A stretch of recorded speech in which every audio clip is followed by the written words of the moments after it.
Okay, we are once again traveling with Jesus during his journey to Jerusalem.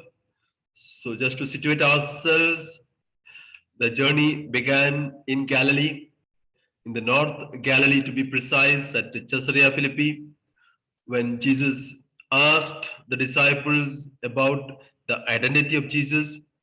Who do people say that I am? Then he targeted the question to his disciples. He asked them, who do you say that I am? And Peter, on behalf of the apostles, spoke up. And from then, Jesus spoke about his passion and death and resurrection. Three times, thrice the prediction.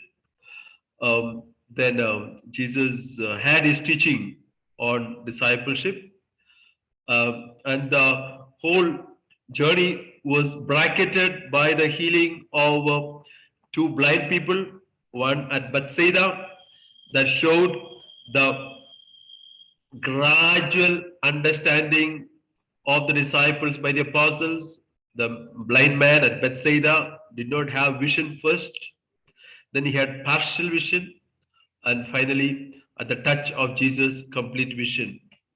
And that was the way the disciples were are pictured by the Gospel according to Mark. And then at the end of the journey, we have the story of Bartimaeus. So we continue with this journey, and we reach the third part, the last part of the Gospel. So you see, we can divide this what we have seen in the recent past.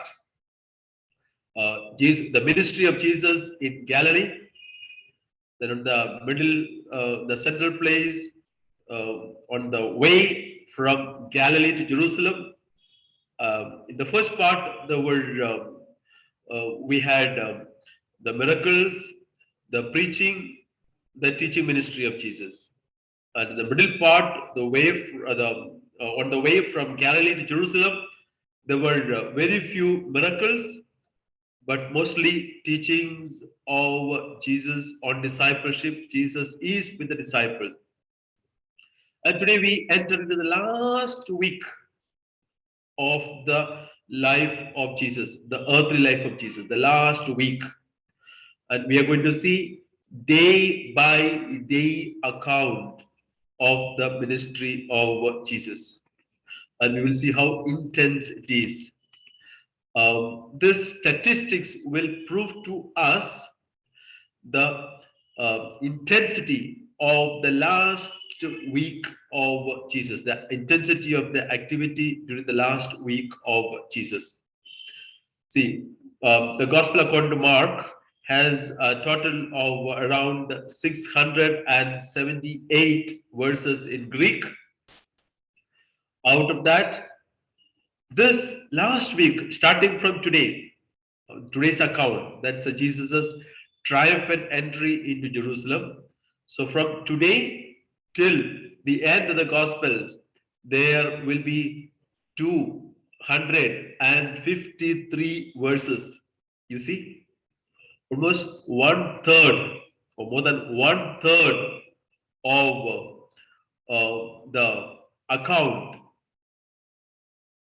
more than 1/3 will go into the last week of Jesus. So let's say 37% of the market material will cater to the last 1 week of Jesus. We met Jesus in the last class at Jericho. He reached up to Jericho, and from Jericho, Jesus is now moving to Jerusalem, the last leg of his journey. Actually, the Jericho is a city built or found below the sea level, and Jerusalem is on a higher plane. And from Jericho to Jerusalem, the distance is about 24 kilometers. So it's a climb of about 24 kilometers. An ordinary person would take almost 8 hours of walk because it's a climb up 24 kilometers. Here you get kind of a map. So this is the Judean area. Jesus has come up to, this is, you find the arrow here, Jericho. So he um, comes round on his way to Jerusalem. So he will reach Bethany. Another place that we will be informed is Bethphage, Bethany, Bethphage, Jerusalem, Mound of Olives, and he comes back to Bethany. So from Sunday, that is today. Sunday is Sunday. It's not because today is Sunday according to the calendar, but we are journeying with Jesus. Consider today as Sunday. Jesus will go to Jerusalem through Bethany, Bethphage, and in the evening he would come back to Bethany for the night stay. Monday morning he would again go and return, as we shall see in the coming slides. This is another pictorial description of the towns of Jericho and Jerusalem. So we are here.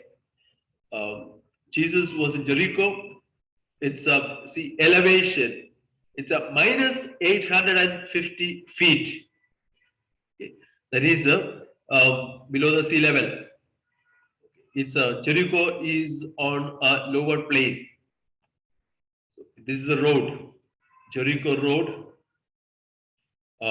The story of the Good Samaritan in the Gospel according to Luke. We are told about the road from Jerusalem to Jericho. Jesus walks down Jericho through the Jericho Road, reaches Bethany, Bethphage, and finally he will reach Jerusalem. Jerusalem is around 2,500 feet above sea level. So 2,500 feet above sea level, that's Jerusalem. Jericho is some 850 feet below the sea level. This is another description. Okay, if the slide.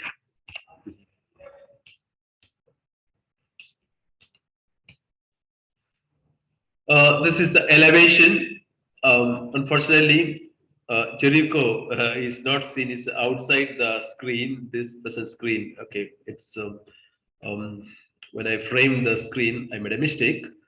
Okay, so it goes below. No, Jericho should have been somewhere here. If this is sea level, you see the cursor. Jericho would be still below here. There are other places, Kanhatra, Wadi Keld, Anatha, Mound of Olives.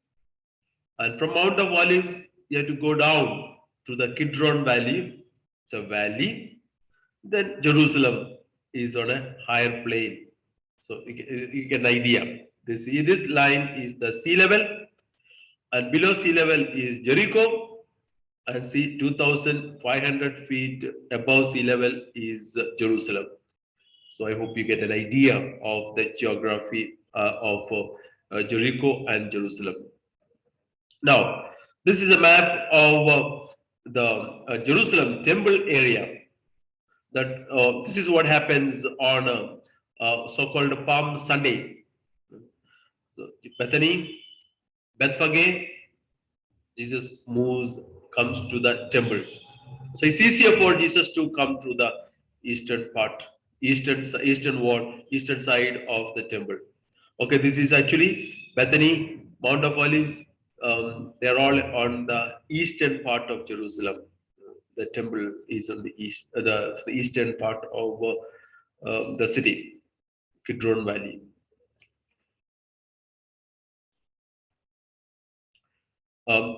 Chapters 11, 12, and 13 are devoted to the ministry of Jesus in Jerusalem. So everything takes place in these three chapters, either in the temple of Jerusalem or in its vicinity. Mark focuses on the prophetic ministry of Jesus in this section. Remember, in the beginning, Jesus gave us the threefold ministry of Jesus of his preaching, teaching, and healing, which included a number of curing and exorcism. In the second part, from chapter 8, it was more on a journey where Jesus instructed them on discipleship. Now, the focus is on the prophetic ministry of Jesus. There are a lot of gestures, symbolic actions that Jesus will perform. They are symbolic and prophetic that will take us to a number of conflict scenes with the religious leaders. Now, from now onwards, there are again, we're going to see a number of conflicting situation. Jesus is in at war. Let's say he gets in. He will be confronting the religious leaders, and they will be confronting him, accusation and so on. This would have been the temple of Jerusalem, the temple wall, the city of the time of Jesus. It is a computerized version, reproduction of the temple and the city at the time of Jesus. See, the population at the time of Jesus would have been around 40,000 people in Jerusalem. That would be the normal population of Jerusalem, 40,000 people. But on festivities like especially Passover, people from all over the place, first of all, outside Judea, but in Palestine, the Galilee area and so on, people would be flocking down. So it was imperative for every adult male to visit the temple on those festival. And there are also Jews from outside Israel would be coming for the festivities, especially the Passover. So the historians would say there would have been around 200,000 pilgrims in Jerusalem at the time of the feast. All 200,000 or 2 lakh in the Indian calculation, or 200,000 pilgrims could not be really accommodated in Jerusalem, in the city of Jerusalem. Sanitation would be a problem, food would be a problem, accommodation would be a problem. So what do? They go to their go to the houses of their friends and acquaintances and relatives outside the town. According to John's Gospel, we know that Lazarus, Martha, and Mary were the friends of Jesus, and they stayed at Bethany. Bethany is like 4 kilometers or 4.5 kilometers from Bethany to Jerusalem. So Jesus stayed with them in all probability. So Sunday, so we're going to see the so-called the last Sunday in the life of Jesus in Jerusalem, what we call the famous Palm Sunday. Just quickly give you an overview of the week. So on Sunday, Jesus arrives in Jerusalem from Bethany. he goes directly to the temple after the um, solemn entry and procession. He goes to the temple, sees around, and goes back to Bethany in the evening. Monday, on Monday, he returns to Jerusalem and he spends time in the temple. And a very important prophetic gesture of driving out those buying and selling in the temple. And Monday evening, after those ministries, he would go back to Bethany. Tuesday is the busiest day for Jesus.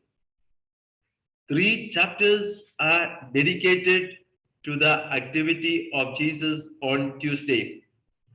115 verses dedicated to the ministry of Jesus on Tuesday. Remember, altogether, there are 600 plus, close to 700 verses. And just for Tuesday, the evangelist has reserved 115 verses.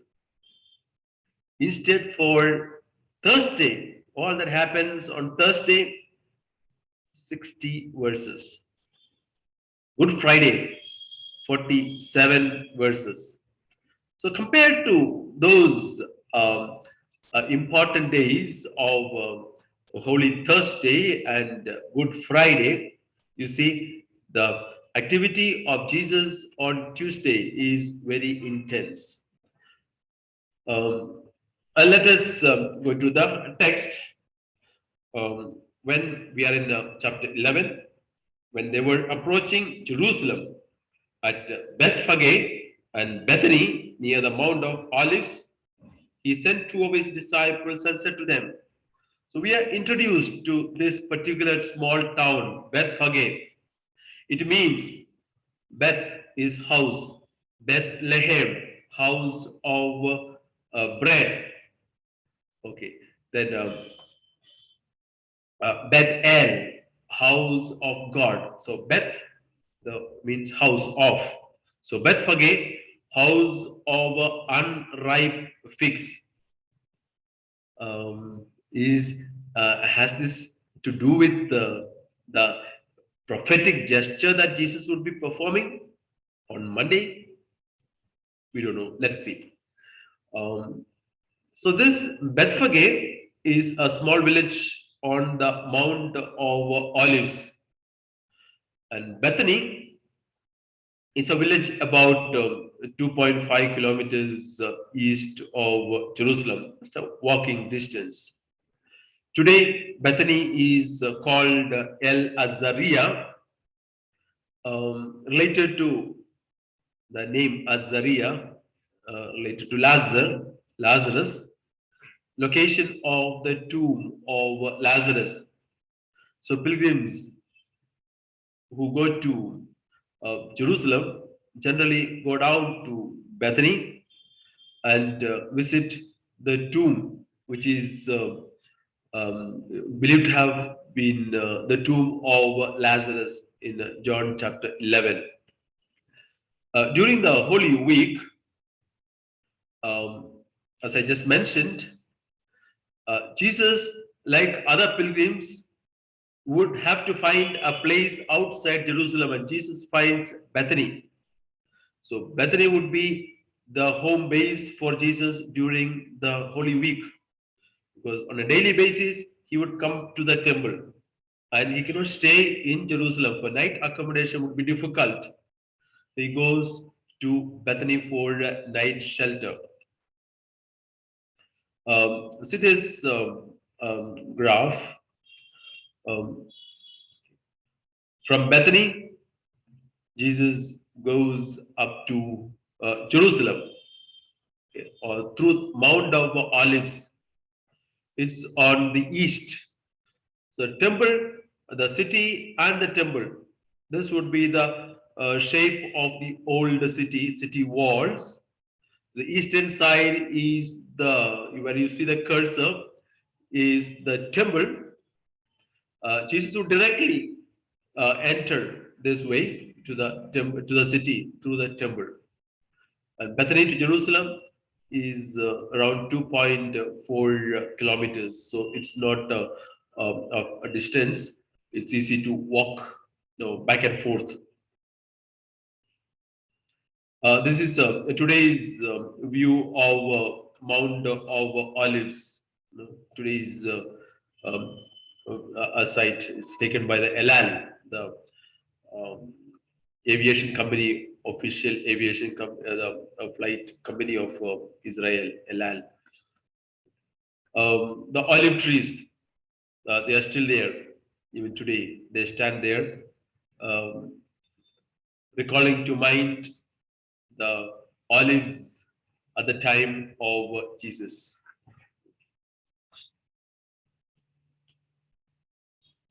Mount of Olives is a large hillside area to the east of Jerusalem. It's called the Mount of Olives because a number of olive trees were there. Um, there are a lot of events, incidents related to this place already in the Old Testament. I would like to point out just two passages that are important for us to understand the implication of today's passage. Zachariah chapter 14. On that day, his feet shall stand on the Mount of Olives that lies before Jerusalem on the east. And the Mount of Olives shall be split in two from east to west by a very wide valley, so that one half of the mount shall move northward and the other half southward. So Zechariah 14 speaks about the Mount of Olives. On that day, his feet, the Messiah.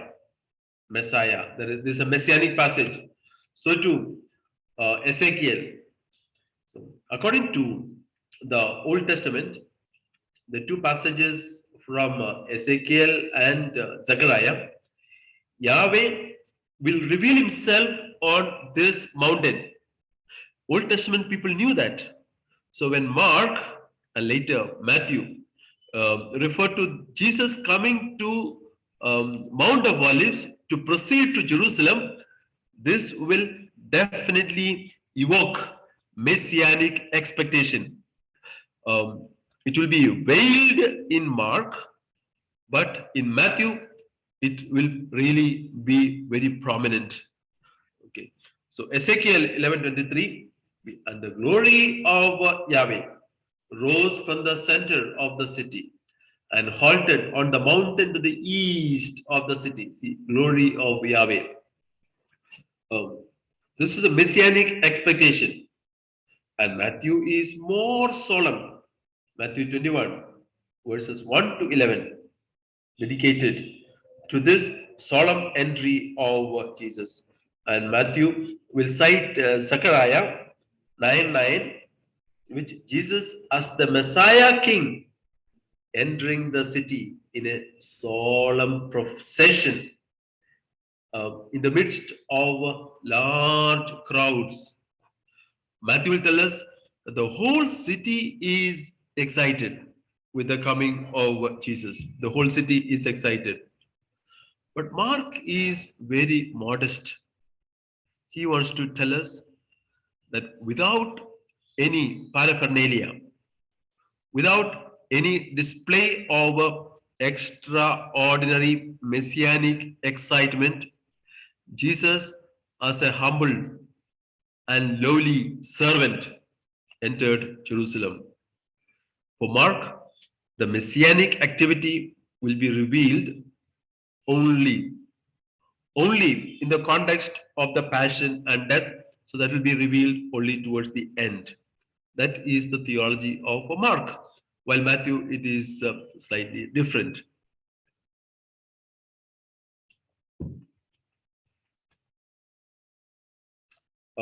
It's important to note that looking at the text, Jesus himself takes the initiative in preparing for his entry into the city. So Jesus himself takes the initiative. You can see that even In chapter 14, Jesus takes a similar initiative to prepare himself for the Passover meal in chapter 14, 12 to 16. So Jesus takes this initiative. So Jesus is in a control of all the events. There is a foreknowledge of Jesus. He is bent towards his final destiny. So it is with resoluteness that he moves forward to Jerusalem. Mark tells us about another detail, the symbolic gesture of entering the city riding on a colt. That's a sign, messianic sign of the lowly Messiah. Jesus in Mark is not the Messiah of the popular expectation. He is not the Messiah who is coming to overthrow the Roman rule as against the expectation of people for maybe for several decades. Many self-acclaimed messiahs had already come.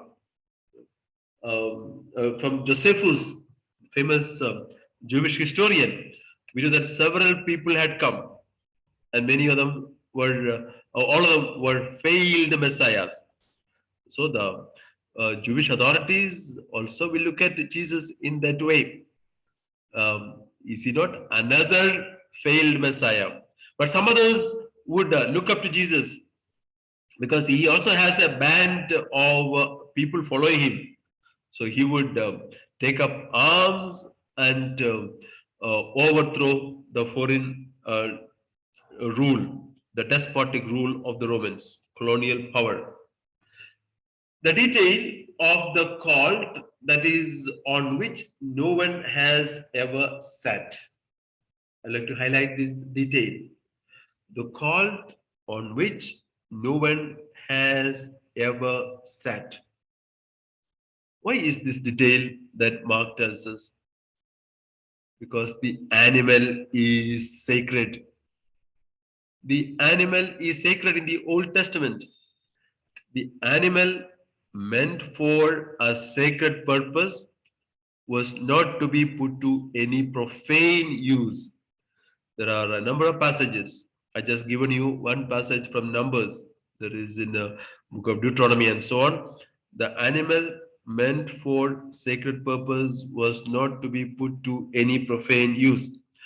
So Jesus is going to enter or ride on this colt. The animal that is brought ready for Jesus to ride on is in what called a sacred um, uh, animal. No one ever has got onto it. Another detail that Mark tells us, the people place the garments on the colt.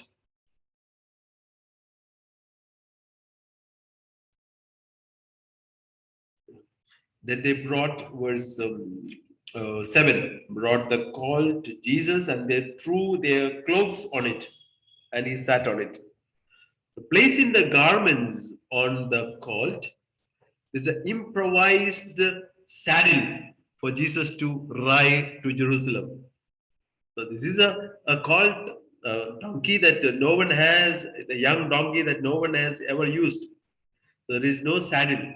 So people place their clothes, the garments, and use as saddle for Jesus to ride. This gesture of spreading garments is a sign of royal homage. I have given a reference from 2 Kings. Again, spreading of leafy branches and the shouts of joy that is recorded in verse 8 and 9, they amount to also the acclamation uh, of the people which has a messianic significance.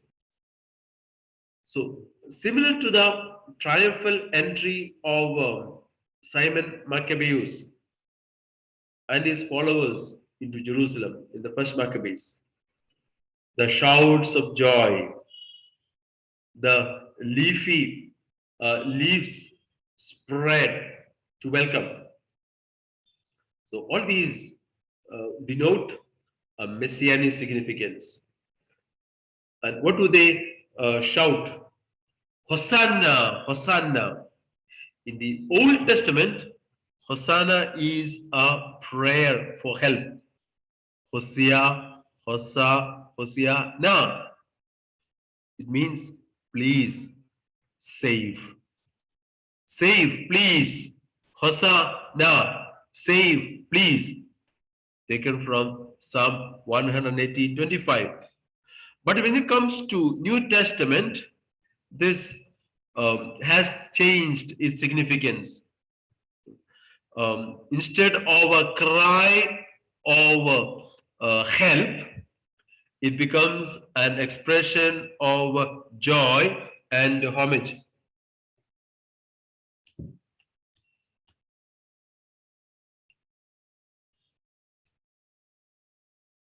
Yeah. Hosanna is taken from Psalm 118. This Psalm 118 is part of a group of psalms called Hallel Psalms. Hallelujah, Hallel, praise, Hallel Psalms. So they, it's not those psalms are psalms from 113 through 118, not 113 to 118 Hallel Psalms. So this Hosanna is taken from Psalm 118. The New Testament in Mark and other synoptics, this Hosanna will become expression of joy and homage. And the second part of this acclamation, Hosanna, blessed is the one who comes in the name of the Lord. That is Psalm 118. The second part, verse 10. Blessed is the coming kingdom of our ancestor David. Kingdom of our father David that is coming. The use of David has a veiled messianic connotation. In Matthew, Jesus is called as the son of David. Not in Mark. Mark says a veiled messianic connotation.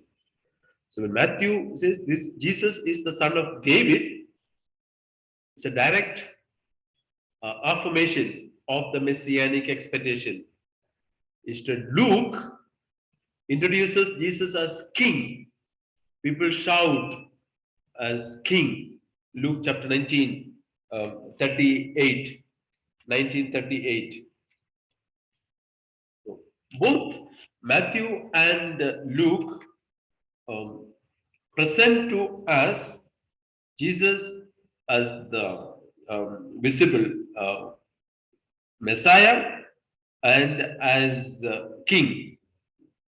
In verse 38 of Luke 19, blessed is the king who comes in the name of the Lord. Blessed is the king. So you see the difference. In Mark, it's a veiled messianic connotation. So Jesus enters Jerusalem in Mark as a Messiah who is poor and humble and riding on a colt. Now we come to a very important prophetic gesture. It is in this context the cleansing of the temple takes place. Now, for Mark, cleansing does not take place immediately after the triumphal entry of Jesus into Jerusalem. This is a major difference from Mark. In John's Gospel, cleansing of the temple takes place right at the beginning of his ministry. Matthew and Luke, as it is placed, like in Mark, on the last week of the activity of Jesus. But for Matthew, the and Luke, Matthew and Luke, the um, activity of the cleansing of the temple will take place immediately. Immediately, soon after the entry. But in Mark, Jesus enters the temple. He critically views everything. He looks around, all around the temple, with a critical eye and a mind. He observes what is taking place in the temple. And Mark tells us that it was evening, it was already late. Let's read what Mark tells us. 11, verse 11. When he had looked around at everything, it was already late. He went out to Bethany with the 12. According to Mark, this is the first and only visit of Jesus to the temple. Luke tells us that Jesus, as a boy, visited the temple. And we know the story of Jesus lost and found in the temple. But John, in the Gospel according to John, Jesus visits the temple many times, especially during the festival time, and Sabbaths, and so on. In one of the first classes on the Gospel according to Mark, when I gave the difference between or similarity and difference between the Synoptic Gospels and John, so one of the main difference is that in John, Jesus visits the temple, visits Jerusalem many times, but the Synoptics only at the last week of Jesus. Of course, the exception of Luke informing us about the visit of Jesus at the age of when he was a teenager. Okay, as the age of 12. The hour, Mark tells us that the hour was late, and so Jesus went back to Bethany. And Mark tells us something very interesting. He looked at everything. And some commentators would like to tell us that Jesus looked at everything as like a tourist, as a person who sees the temple for the first time. As a tourist, he looked at everything because he had. So they would consider this as a proof that Jesus had not visited the temple earlier, but that is not the reason.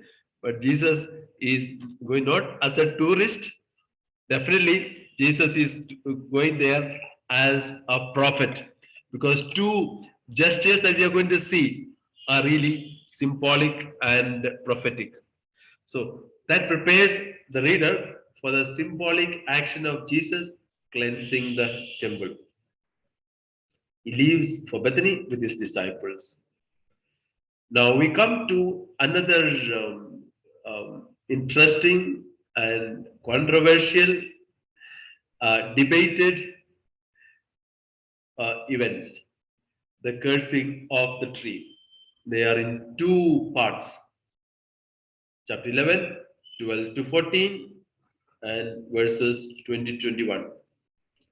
Mark is combining these two incidents of Jesus on Monday morning um, is coming from Bethany. He was hungry. Okay, you can imagine why Jesus was hungry. Is it because maybe too many guests in the house at Bethany? They didn't have too much to eat. Okay, that is up to the imagination. Anyway, he was hungry. Um, so he sees the fig tree and all that, you know it. Two incidents are combined. The cursing of the fig tree in verse 13, 14, and 15 onwards, the cleansing of the temple. The cleansing of the temple is placed between two parts of the story of the fig tree, between 12 and 14 and 20 and 21. This is typically called Markan sandwiching technique. Markan sandwiched narratives. There are a number of passages of Mark uses these sandwich narratives. You know, chapter 3, 22 to 30, and chapter 3, 21 to 35. So between this 21, 35, there is one section 22 to 30. Or we saw that in chapter 5, Jesus speaks about, no, the Mark tells us about the incident of the sickness of the daughter of Jairus. And then he brings in the story of the woman who had hemorrhage. Then he takes us to the story of Jairus' daughter finally. So it is called sandwiched narratives. I don't have to tell you what sandwich is. You know? Two pieces of bread on either side, and the middle we have the salad or meat, peas, or whatever it is. So that is sandwiched. The meat peas salad is sandwiched between the two slices of bread. This is the technique that Mark uses. So in this story, for example, the cursing of the fig tree. Jesus is hungry. Jesus comes to the fig tree and he does not see the fruit. He curses immediately, and then at the end of that, we have the account of Peter remembering the withered tree. The curse has taken effect in verse 20. So Peter remembering about the fig tree. And Jesus answered, have faith, and so on. So, and between these two events of the fig tree, sandwich, middle, there is the cleansing story, cleansing of the temple. Jesus driving out the buyers and sellers. So this is what we call the sandwich narrative. The fig tree, cleansing of the temple, fig tree. The cleansing becomes the sandwich. Now, let's get back to the fig tree. This is one of the most controversial, debated narratives in the Markan Gospel. One of the most debated. Jesus is very strange. Jesus is very strange. Why should Jesus curse the tree for not having fruit? Still worse.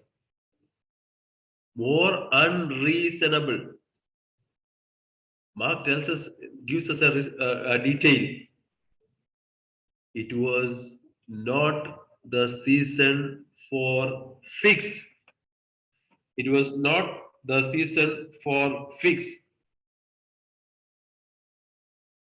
Why Jesus is performing such a weird, strange activity? He is out of his mind. cursing a fig tree when it is not the season for figs. This is the only incident of Jesus cursing. Otherwise, Jesus, who is full of compassion and mercy, how come he curses a fig tree? This is the only miracle that Jesus performs during the Jerusalem phase of his ministry. This is a text that needs proper interpretation. The two narratives of the fig tree and the temple action that follows have clear symbolic value. It foreshadows the prophetic ministry of Jesus in the temple.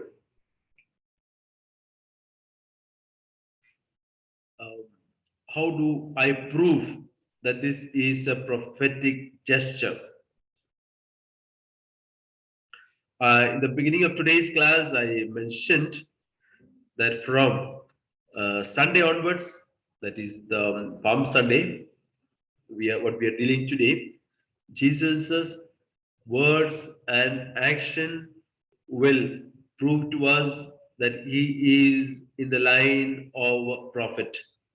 So too, some of the prophetic actions of his predecessors of the Old Testament, especially Jeremiah, Ezekiel, and Hosea. Now, the prophets made use of symbolic actions to drive home to the people in a dramatic manner the seriousness of God's warning and impending judgment. Those of you who are with me for the study of Prophet Jeremiah will remember this important aspect. Dramatic way by which the prophets will enact gestures to drive home the point of the faithlessness of God's people and the warning that the judgment will come on them.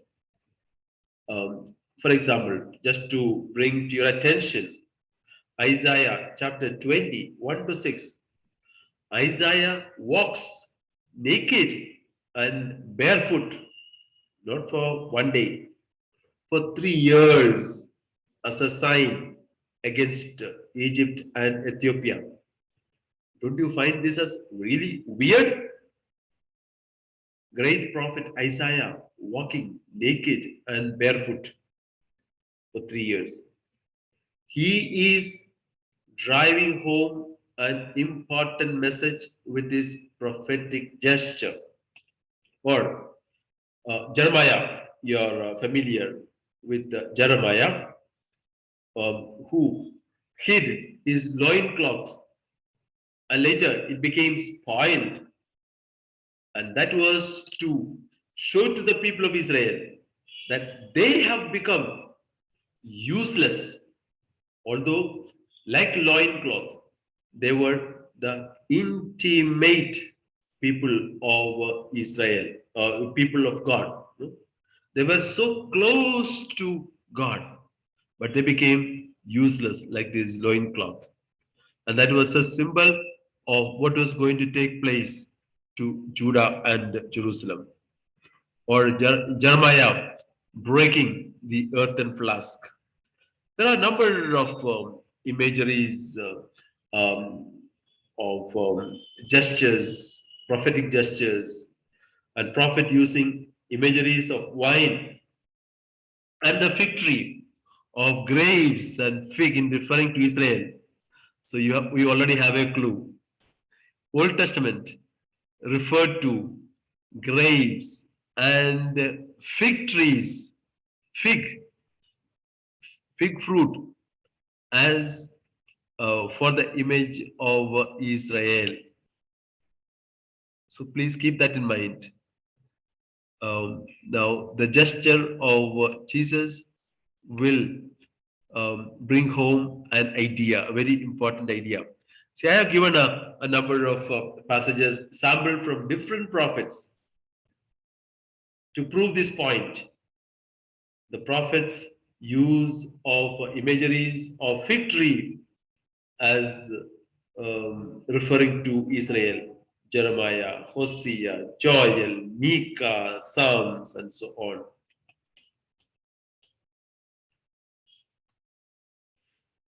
The episode of the cursed and withered fig tree is a sign of God's judgment on Israel. It said fig tree represents Israel. The cursing becomes a judgment on the temple. And on the way from Bethany to Jerusalem, a leafy tree seemed to promise fruit. A leafy tree. A tree is full of leaves. So anyone would think that this is a prospective candidate for giving fruit. Now the jarring note of Mark alerts us. Mark tells us that this was not the time for figs. As a native of Palestine, Jesus, who grew up in Nazareth, later 3 years of public ministry in Galilee, among the farmers as well, because number of statements of Jesus, parables, are related to the agrarian background. The parable of the sower, for example, or there are so many parables of the mustard seed, um,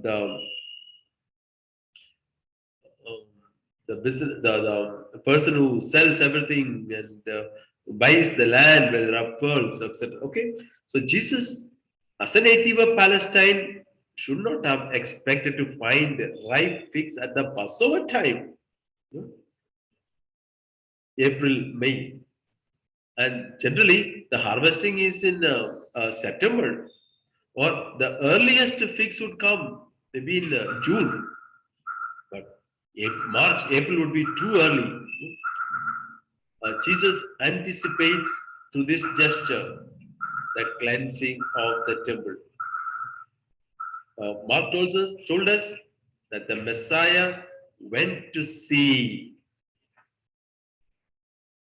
Sunday evening, he went and critically saw the temple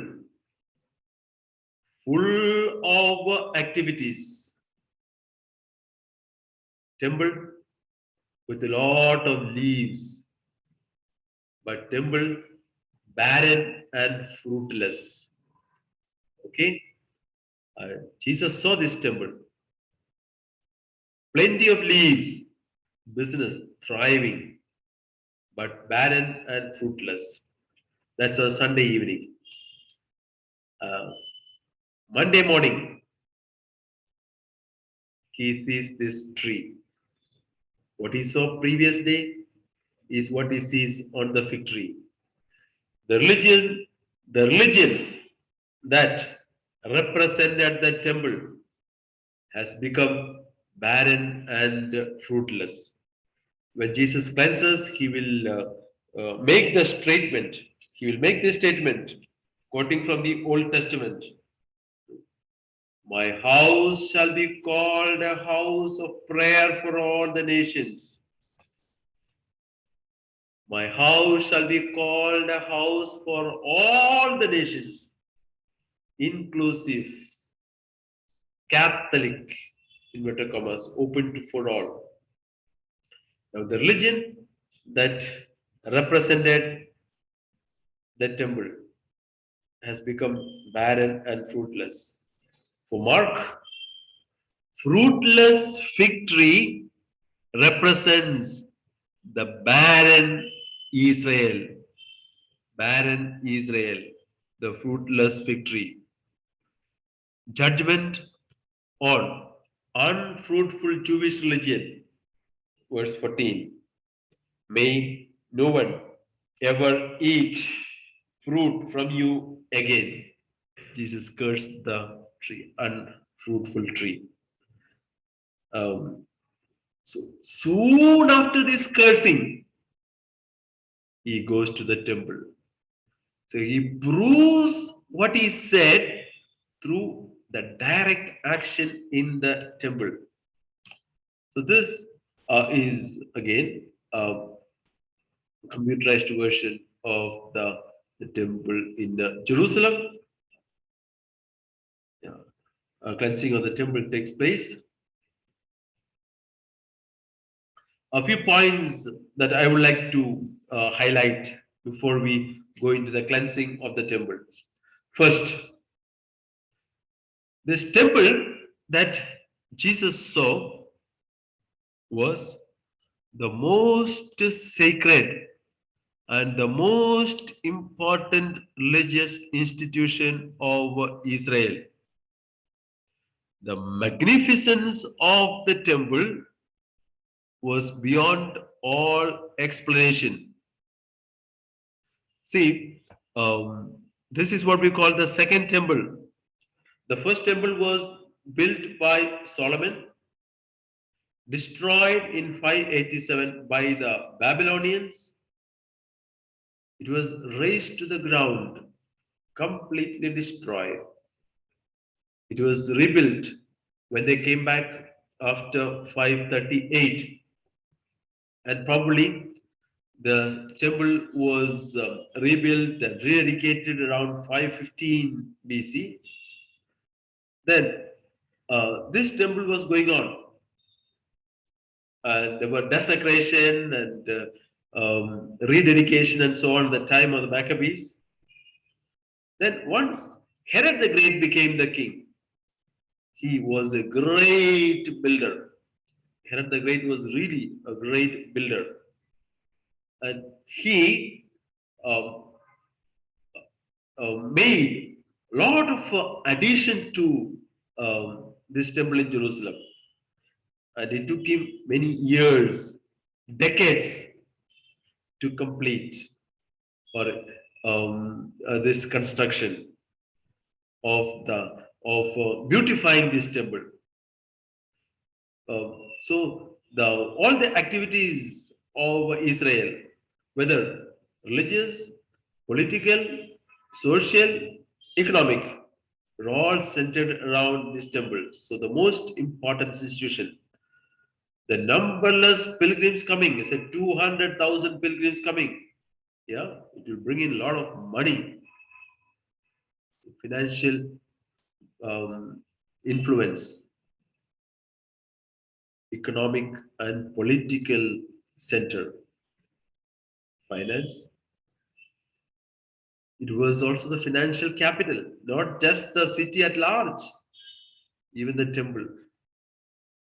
Business like a bank, um, giving loans,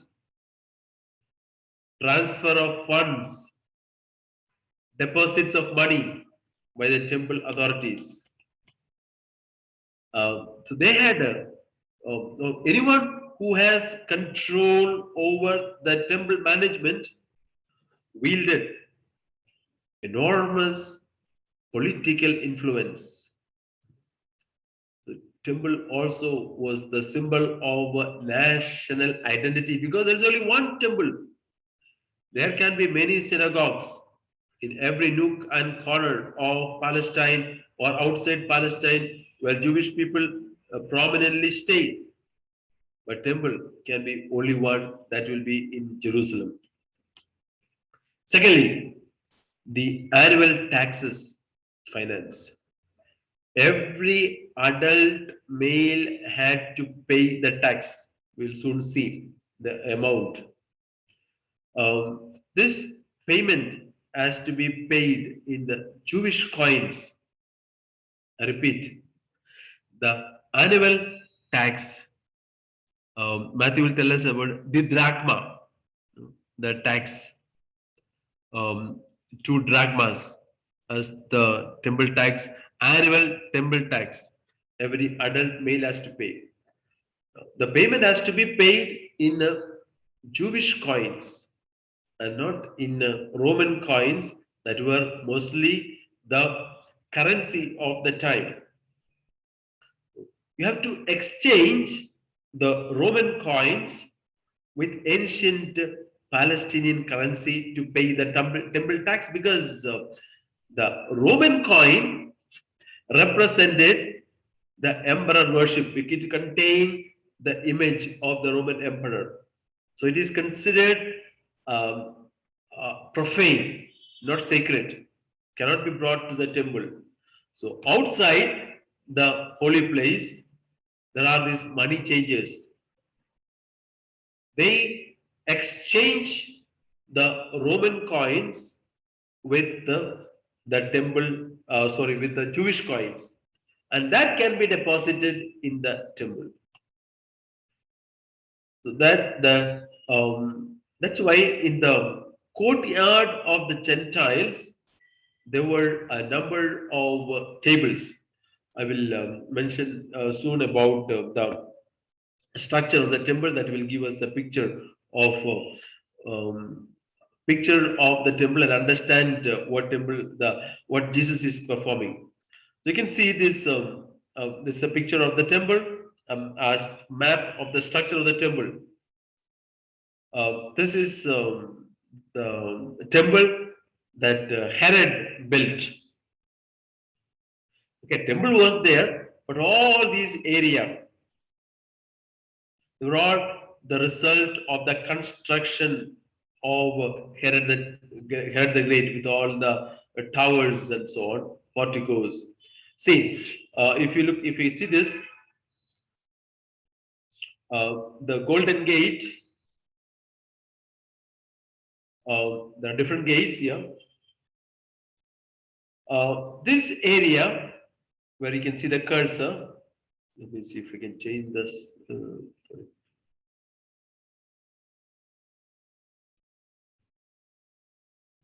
Okay. Okay. This is the area, this courtyard where you see the pointer, the court of the Gentiles. And here, a bigger court of the Gentiles. Bigger court of the Gentiles. And the porticos.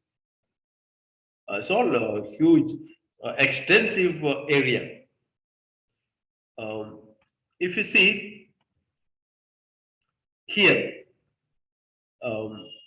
where you see this cursor, this area is the court of women. Okay, of course, Jewish women. Then closer to the priest court, here we have the court of Israel, called court of Israel. Okay, for the men. Then close to the altar, the court of the priests. You see the altar. Then this, the holy of holies, the holy of holies, where nobody can approach. Only the high priest on the day of atonement, the Yom Kippur day.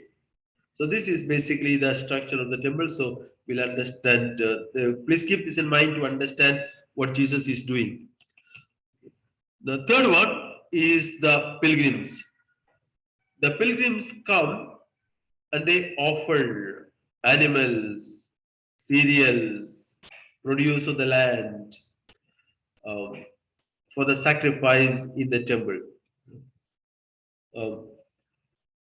Historians tell us that there were 4 markets in the vicinity of the temple on the Mound of Olives, because selling and buying of animals and birds for the purpose of sacrifice.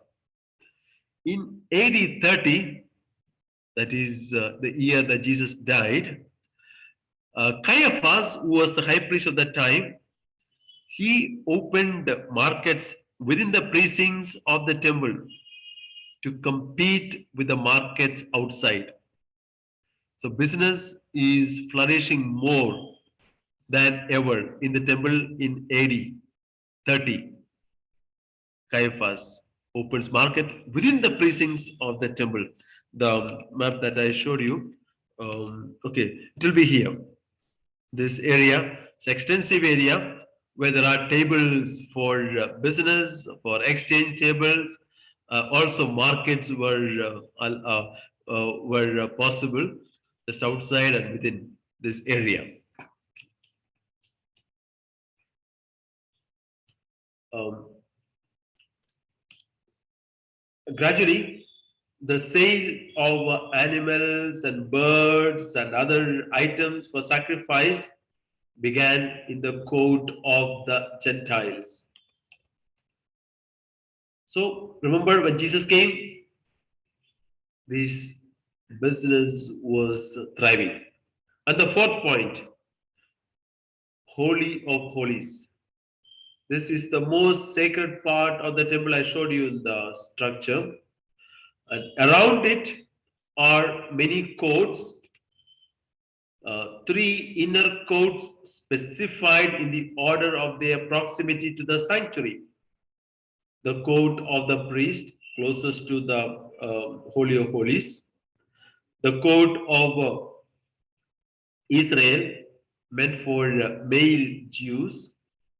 Then the court of women, of course, Jewish women. And then finally, the larger outer square, the court of the Gentiles. That's an extensive area. In the court of the Gentiles, said Caiaphas set up markets, plenty of tables of money changers. Because Gentiles were not allowed to participate in worship, but they were allowed to stay in that particular place. And many of them would have come there because of business. High partition walls separated the Gentiles from the Jewish worshippers. The temple was unavailable to the Gentiles. Please mark this statement. When Jesus comes, one of the things that he may have noticed that the temple is not available to the Gentiles for worship. It's available for business in the court of the Gentiles. And that's when Jesus acts. He drove out those who sold animals and birds, and he drove out the money changers. Jesus prohibited the use of the temple court as a thoroughfare. NRSV is not very clear about it. NRSV just says in generic term, verse 16, and he would not allow anyone to carry anything through the temple. But the text is, he did not allow anyone to carry a vessel through the temple. What is this vessel? Vessel is the money bag of the sellers and buyers. The money bag of the sellers and buyers. Mishnah, the oral tradition written down by the rabbis, the explanation is that one should not enter the temple mount with his walking stick, his overshoes, his money bag, or with his dust on the feet. Highly symbolic, prophetic gesture that Jesus does against commercial activities in the temple.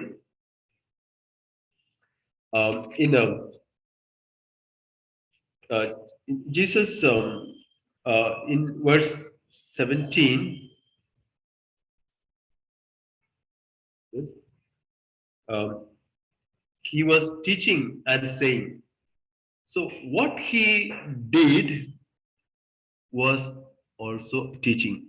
So he taught with his action and with his prophetic gesture.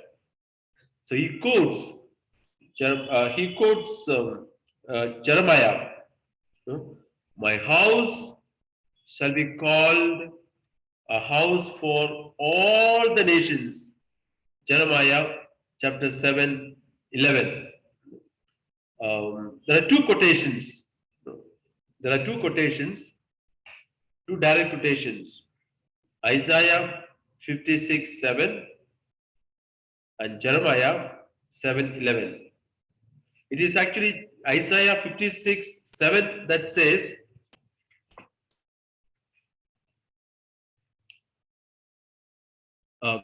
Isaiah chapter 56, 7 says, the purpose of the temple as a house of prayer for all nations. All nations, including the Gentiles. Including the Gentiles. See, if you read chapter 56 of Isaiah, you will definitely understand the context in which prophet prophesies or makes this statement. That it occurs in the context when God announces that is that salvation is meant for all, and his decision to admit foreigners and others in the temple. Chapter 56 of Isaiah. Admitting foreigners and other people into the temple. The prophetic words of Isaiah were concerned with the future destiny and the function of this temple. So, the situation that Jesus saw in the temple, where the Gentiles were only in the area where they were selling, exchanging money, and not allowed a right or given a rightful place for worship in God's temple. So, only place that they were allowed was the marketplace and the walls of separation that discriminated them, that excluded them from the temple worship. So it was this exclusion of the Gentiles, among other things, that aroused Jesus's prophetic anger against the temple.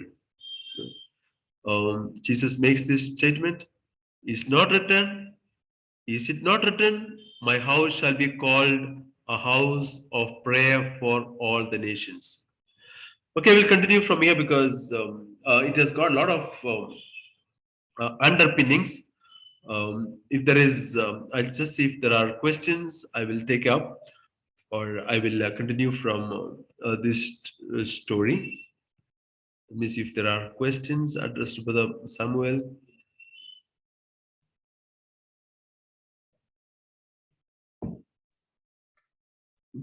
There are two questions.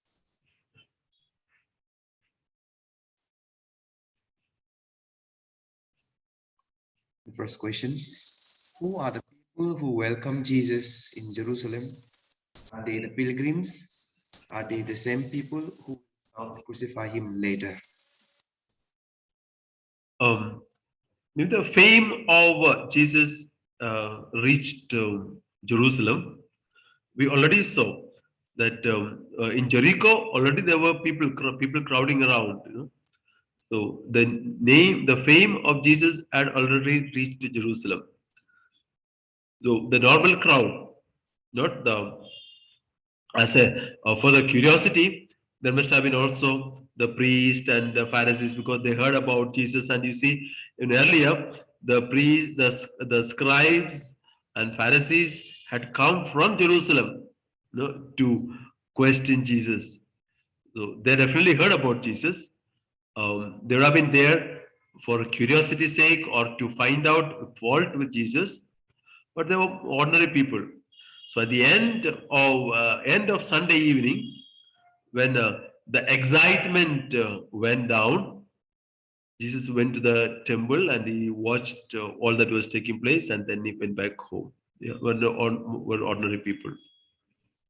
The next question. How is the cursing of fig tree a miracle? How is the cursing of fig tree a miracle? Yeah, a miracle. Some miracle. What do you mean by miracle? Something that is extraordinary, something that is not natural. If you and I tell a tree, be cursed, and let it be withered, will that happen? When Jesus said, it happened. So that's why it's called a miracle. Okay. Those two were the questions. No more questions. Yeah. Someone sent me a question saying that I did not answer yesterday. Just let me see. Yeah. The question was this. Can you please ask, it was sent to Dixon, ask to explain the point in Mark 10:45 to give his life as a ransom for many. Says how do that has to be clarified. It seems that ransom for many. Mark chapter 10:45. What is this ransom for many? You know, ransom originally was the price paid to redeem um, um, a slave, redeem a pledge, or to free a slave. So metaphorically, it is used of God. God redeems people. There are a number of passages in the Old Testament from the Psalms, Isaiah, and so on. So in Mark 10:45, also this word ransom is used metaphorically. And in Isaiah 53:10, this is used for a sin offering, the atonement for a sin. So when Mark uses this metaphorically, we are saying that Jesus has paid the ransom, the money price for the sins that people have committed. So that's so the Son of Man, the service of the Son of Man consists in giving his life for others. So it's a life-giving service that Jesus does for his salvation. So in other words, we can translate, for the Son of Man also came not to be served, but to serve, namely to give his life for the salvation of all. Okay, I have another question here. There were two places by name Bethany. One where Mary, Martha, and Lazarus lived, the other somewhat far away. What were the significance of the two Bethany? No, there is see, they are coming from different accounts. Okay, from John's Gospel and this one. So it is John who gives all the details about where Jesus stayed. The Mark does not tell us where, in whose house Jesus stayed. So Bethany is the Bethany that the synoptics are mentioning is the same place 2.5 kilometers away from Jerusalem. Same place. Okay. Maybe that's. I think that's it for today. I think that's the doubt that has come to me. Okay, we will. I took up a little extra time because this cursing of the fig tree and the prophetic gesture in the temple are central, because this is going to be the reason for the immediate reason for the death of Jesus in Mark, Matthew, and Luke. This is really a prophetic gesture. So I'll take a few minutes in tomorrow's class in the beginning and complete this story of or the account of the cleansing of the temple. and then we will move on to what happens on Tuesday. Okay. So till then, shalom and God bless and see you tomorrow. Okay. May the peace of the Lord be with you always. Glory be to the Father and to the Son and to the Holy Spirit, as it was in the beginning, is now, and ever shall be, world without end. Amen.